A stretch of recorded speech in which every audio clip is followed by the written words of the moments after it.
Welcome to the Left Library, where we simplify political theory. Today, we're embarking on an immersive journey into the workings of a Marxist economy, not as an abstract theory, but as a living, practical system. Together, we'll explore how collective ownership transforms production, how democratic planning replaces market chaos, how goods are distributed equitably, and how the role of work itself evolves over time. By the end, you'll have a detailed picture of how Marxist principles can shape a society free from exploitation and scarcity. So let's get into it. At the heart of a Marxist economy is the abolition of private ownership over the means of production. This means factories, land, infrastructure, and natural resources are no longer controlled by a small class of capitalists extracting wealth from labor. Instead, ownership is socialized, organized through practical democratic systems. Workers manage their own workplaces through elected councils. These councils make decisions about production, working conditions, and the allocation of resources. But this doesn't stop at the workplace. Local councils, representing communities, collaborate with industry-specific councils to ensure that production aligns with wider societal needs. For example, a factory producing solar panels isn't operating in isolation. Its decisions about production targets and resource use are coordinated with energy cooperatives, mining collectives for raw materials, and local communities that need and use the energy. Ownership becomes not just a legal arrangement, but a collective responsibility that directly involves workers and the people who benefit from their labor. Marx believed that private ownership concentrates power and wealth into the hands of a few, perpetuating inequality. By making ownership collective, society removes the mechanism that enables exploitation, creating a foundation for equality and economic democracy. Capitalist economies rely on markets to coordinate production, but this system creates inefficiencies, waste, and vast inequality. In a Marxist economy, production is planned democratically, guided by data, community input, and collective priorities. Economic planning begins at the local level. Communities assess their needs, housing, food, healthcare, education, and communicate this information to regional councils. These councils coordinate resource allocation and ensure that production aligns with the needs of neighbouring communities.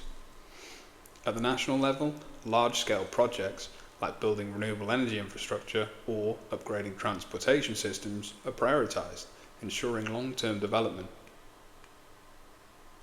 Planning isn't about micromanaging every detail of production, it's about setting priorities and coordinating resources.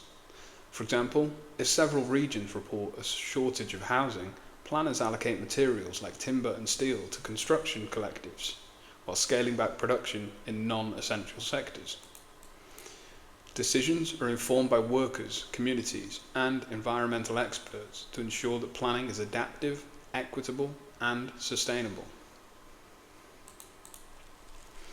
Planning also integrates advanced technology, such as AI-driven logistics and real-time inventory systems, which help adjust production efficiently and prevent bottlenecks.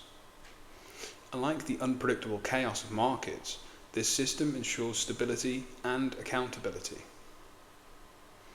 Engels described planning as the conscious organization of production, a way for humanity to take control of its collective destiny.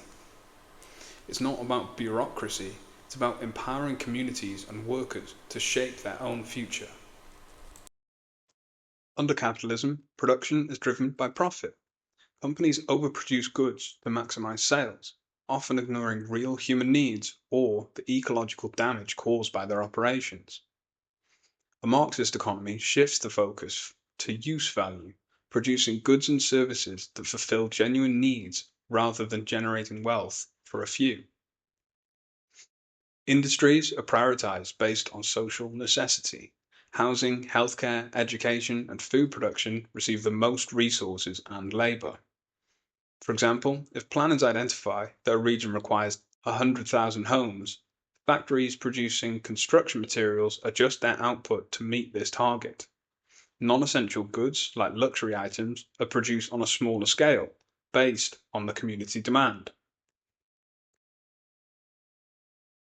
Automation plays a crucial role in reducing labour. In capitalism, automation threatens jobs, but in a Marxist economy, it liberates workers. Dangerous or repetitive tasks are automated, freeing people to focus on creative, skilled, or socially meaningful work. As productivity increases, the overall workday could be reduced, giving workers more time for leisure, education, and community involvement.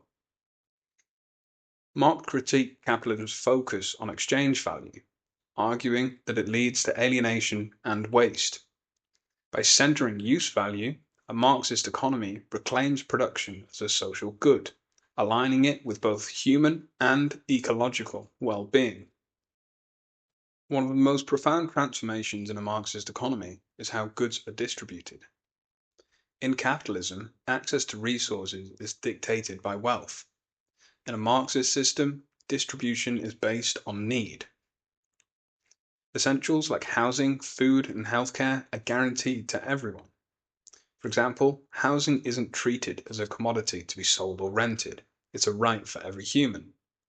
Regional councils allocate resources to construct collectives, ensuring homes are built where they're needed. Once completed, housing is assigned based on the needs of individuals and families, without cost. For non-essentials, a temporary allocation system might be used to ensure fairness. Imagine a points system, where individuals receive credits for luxury items or limited resources. Over time, as production becomes more efficient and scarcity diminishes, even these goods become universally accessible. Distribution centers replace supermarkets, offering essentials without price tags. Digital systems track inventory and ensure shortages are quickly addressed. Communities have real-time access to data, creating transparency and preventing overconsumption or waste. Marx's vision of to each according their need reflects the goal of abundance, where scarcity no longer dictates human relationships. In a planned economy, this principle becomes achievable. Money, as we know it, plays a diminished role in a Marxist economy, especially over time. Initially, it might exist as a tool for managing exchanges, particularly for non-essential goods. However, its importance fades as society transitions towards abundance and away from scarcity. Workers don't earn wages to buy food or pay rent. These necessities are guaranteed. Instead, they might receive credits or vouchers to access luxury goods or services for any extra work undertaken. Over time, as technology and planning ensure that all goods are produced efficiently and equitably, money disappears entirely. Access to resources becomes direct, based on trust, organisation, planning, and societal coordination. Marx saw money as a product of capitalist relations, tied to commodity exchange and exploitation. In a society focused on use value, it becomes unnecessary, replaced by systems of collective access and planning. Work under capitalism is alienating. You spend your days producing goods that you don't own, often in conditions that you don't control, for wages that barely sustain you. A Marxist economy reimagines work as a collaborative and creative activity. Workplaces are managed democratically. Workers participate in decisions about production, schedules, and priorities. Undesirable jobs are rotated or incentivized, ensuring no one is stuck in exhausting or dangerous roles indefinitely. Automation requires the need for human labour over time, allowing for shorter work weeks. Imagine working 20 hours a week while still contributing meaningfully to society and having plenty of time for personal development, education, or rest. Over generations, as society transitions towards full communism, work itself becomes voluntary, a creative act rather than an obligation. This is the ultimate realization of Marx's vision. Labour as, open quote, life's prime want, end quote. An expression of human potential rather than a means of survival. Capitalism's relentless drive for profit inherently leads to environmental destruction. A Marxist economy places ecological sustainability at its core. Production is planned within ecological limits, prioritizing renewable energy, sustainable agriculture, and waste reduction. Urban planning incorporates green spaces, efficient public transport, and localized production to reduce emissions. Communities actively participate in environmental decision-making, ensuring that economic development respects the planet's boundaries. Marx's concept of the metabolic rift describes how capitalism disrupts the balance between humanity and nature. A socialist economy seeks to repair this rift, harmonizing human activity with ecological systems. In conclusion, a Marxist economy isn't just about restructuring ownership or production. It's about creating a society where everyone can thrive. By prioritizing collective ownership, democratic planning, and equitable distribution and sustainability, it offers a path to liberation from exploitation, scarcity, and ecological collapse. This isn't just a theory, it's a vision grounded in the possibilities of human cooperation and ingenuity. If this journey resonated with you throughout the Marxist economy, let us know in the comments. If you have any further questions, also please let us know in the comments. Don't forget to like, share, and subscribe to the Left Library, your home for simplified political theory.